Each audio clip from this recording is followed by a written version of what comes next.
తిరుమలలో కొలువైన కలియుగ వైకుంఠనాథుడు శ్రీ వెంకటేశ్వర స్వామి వెలసిన 7 కొండలను సప్తగిరులు అని పిలుస్తారు.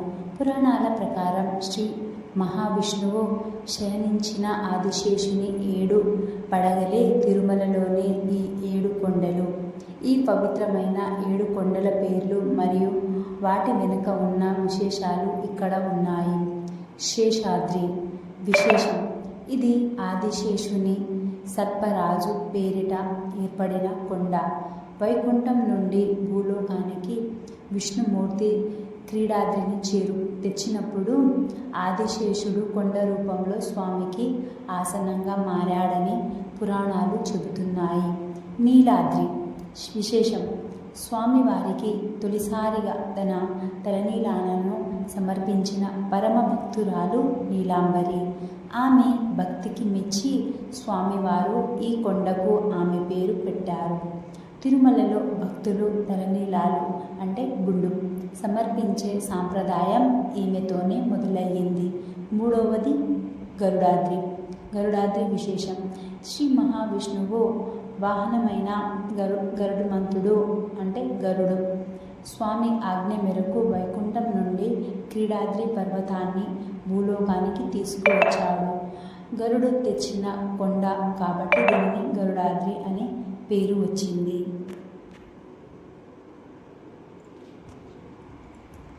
4వది అంజనాద్రి విశేషం: హనుమంతుని తల్లి అంజనాదేవి సంతానం కోసం ఈ కొండపై ఉన్న ఆకాశగంగా తీర్థం సమీపంలో ఘోరమైన తపస్సు చేసింది. వాయుదేవుని అనుగ్రహంతో ఆమె ఇక్కడే ఆంజనేయుడికి జన్మనిచ్చింది. అందువల్ల దీనిని అంజనాద్రి అంటారు.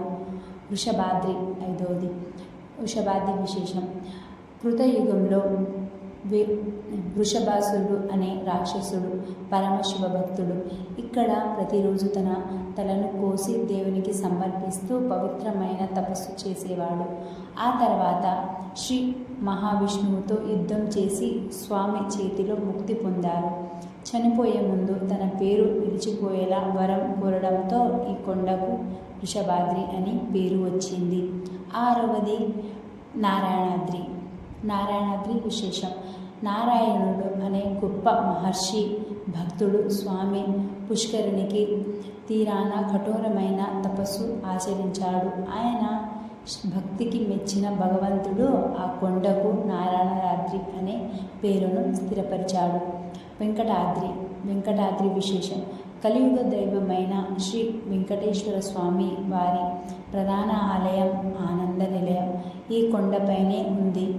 సంస్కృతంలో వెం అంటే పాపాలు, కటం అంటే దహించి వేసేది అని అర్థం.